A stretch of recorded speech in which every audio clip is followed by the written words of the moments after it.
All right, it's August. Let's see how things are going. Well, the poppies have all died. They are dead. I took the tops off and brought them inside, and I'll show more on that on another video. It was a pretty pitiful poppy harvest because they were really densely planted this year, but that's okay. They're still going to be usable. So I need to just clear this tub out and get it prepped for probably some like fall bok choy.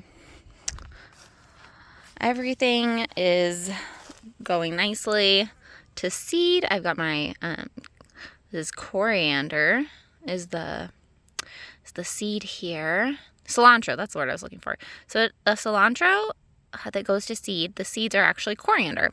So that's fun, kind of a 2-in-1. And I mostly grow cilantro for the coriander. So I'm delighted to see nice little coriander pods coming along. The broccoli has pretty much just been in hibernation waiting for the weather to cool down. It's starting to put on these little side shoots now that our nighttime temperatures are getting a little lower. So that's nice.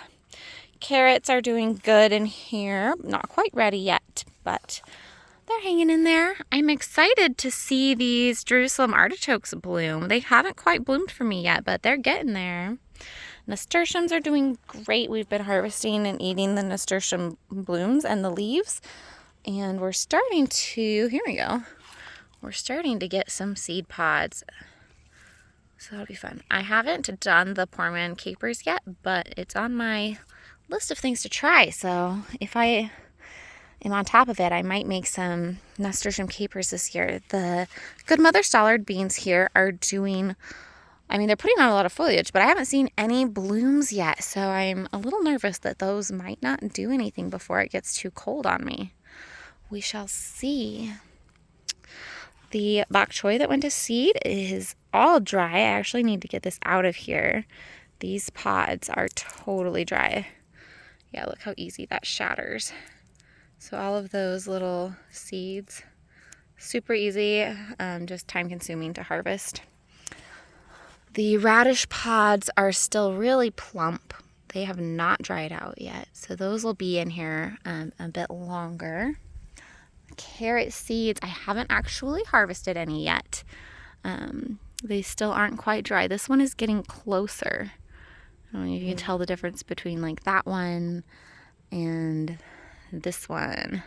This is a really new one. It just, focus here, just bloomed for me the other day. So there's so many carrot seeds. Oh my goodness. I did not realize it was going to make this profuse of a flowering. So that's really fun. This is like one of my very favorite things right now, this carrot that's in seed. I just think it's gorgeous, and I can't believe this is 2 carrots put on this many flowers. Like, that's an absolutely insane amount of carrot seeds. So really excited about that. Couple little violas thinking they might actually bloom. It's pretty cute.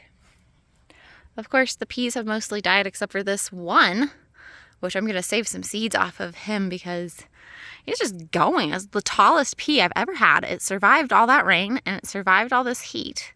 And it's still going. I pulled all the other peas out, but that one I'm going to let a few at the top go to seed because it's an absolute champ. My lettuce that I've been cutting and having grow back is finally shooting to seed. So I'm going to let a couple of those go to seed for next year because I'm actually running a little low. My basil is still kind of pitiful.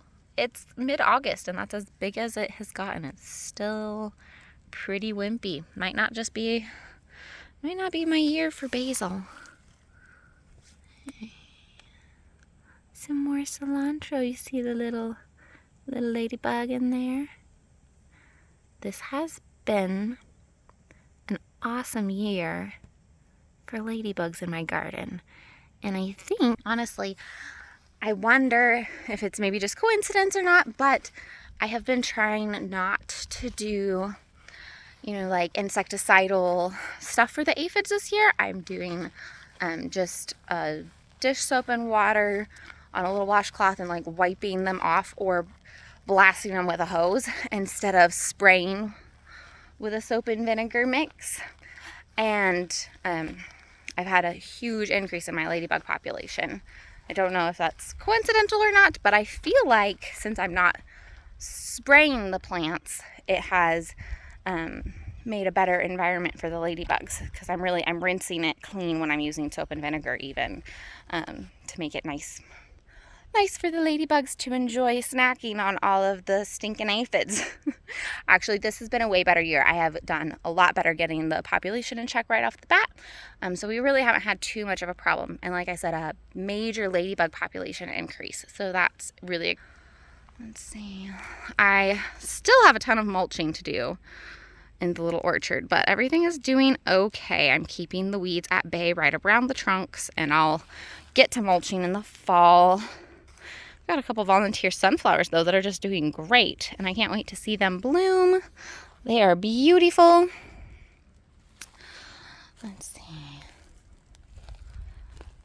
This elderberry is actually putting on berries. This is its first year being planted, and it bloomed, but I wasn't sure if it was going to put on berries, and lo and behold, we'll see.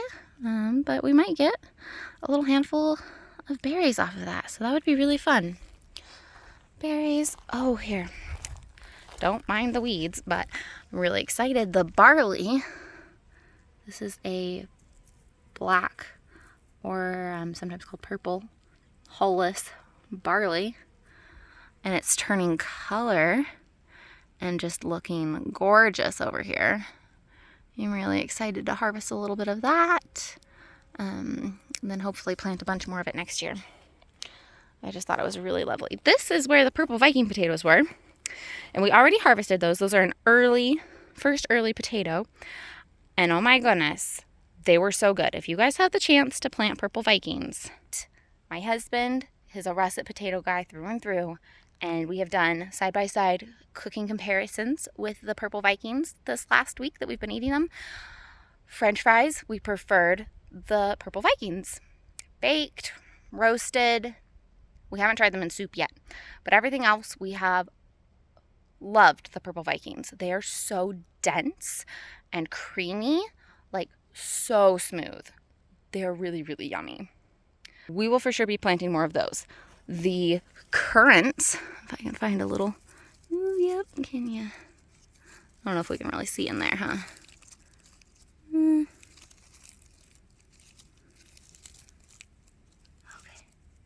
Currants are on. A couple of them are starting to turn color. A couple of them. So we'll get a couple currants, which is neat because, I mean, again, this is their first year being planted, so I didn't expect much from them. But we had some blight, so I had to cut back all of the potatoes quite drastically to get the blight out. But thank God, I think that it is under control, and I lost a few plants, but everything else looks like it's gonna be okay. Most of them are gonna be okay. There was a couple, like this one, that I had to cut all of the foliage off, so I'm gonna have to come back and dig these up. But mostly doing well. The corn is coming along. It is coming along nicely. I'm interested to see what kind of harvest we have this year because it was in pretty poor soil. So we will just have to give it another bit and see, but it is tasseling. And I've got silks coming out. So we are definitely going to have some corn. Definitely going to have some. That's pretty exciting. Look at all that pollen. Look at all that little pollen. Yeah, so I'm really loving the corn patch at this time of year because it's getting taller and all of the silks are out and the tassels are out. I just think it's really cute. Okay, in the squash, I've had some disappointments. It has not been the best year for squash. We had such a horrible rainy spring that was really cold. And so anyway, I had to pull out, you see some empty spotches here. I pulled out 2 squash plants because they had not put on a single female blossom yet. And I don't have very long left in my season, so it didn't have time. If it put on a female flower by now, it still wouldn't have time to finish maturing before I got frost. So I've only got one of that particular type, and that's that French peanut pumpkin or sugarwort pumpkin. It has a lot of different names, and it should mature up into a nice like pinkish color with little warts on it. I was really excited about this one, you guys, really excited, but that's okay.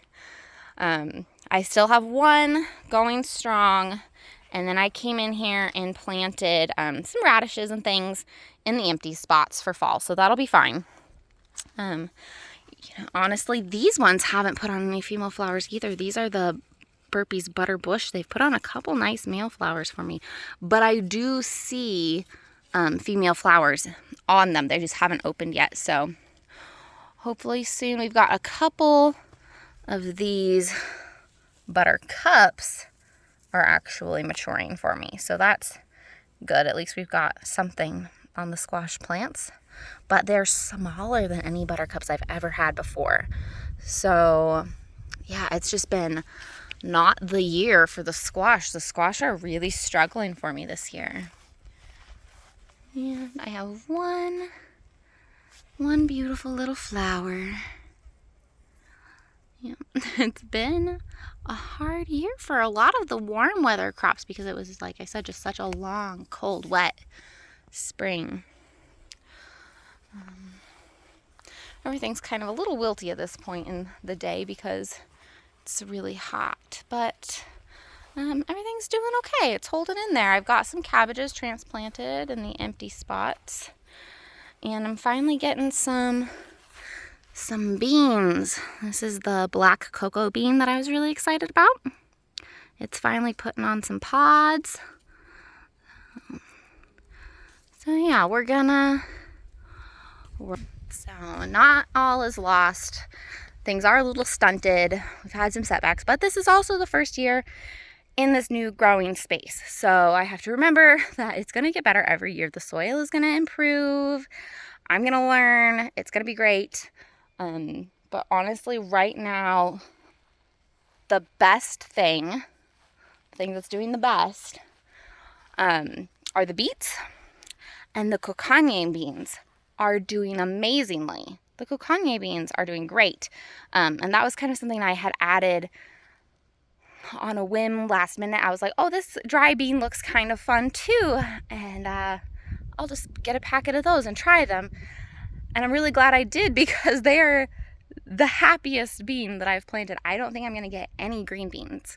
My dragon's tongue beans gave up on me. They absolutely were having none of this cold, wet spring. Not at all. Which is really sad because they were the tastiest ever last year. But that's okay. What can you do? You can only do what you can do. So I'll show you one of the cocagne beans, and then that'll wrap it up for today. Oh, these are the cocagnes. They're super upright, even though they're a little weedy. Look at them. They're just putting on big, sturdy pods. They are really sturdy little plants. And yeah, they're doing really great. Even though, I mean, I've got thistles I need to get out of there still. I swear I am picking thistles every day. Yet every day, there are more to be picked. So, thanks for going on a little garden walk with me today. That's what's happening in August here, and I'll check back in September. We might be harvesting corn. We might not. We'll see. Just depends on weather and if the stalks are dried out enough. So stay tuned for that. Corn harvesting day will be awesome. It'll be super fun because these cobs are so colorful and beautiful. So that's the thing I'm looking forward to most right now, sharing with you guys the corn harvest. So until next time, have a good one.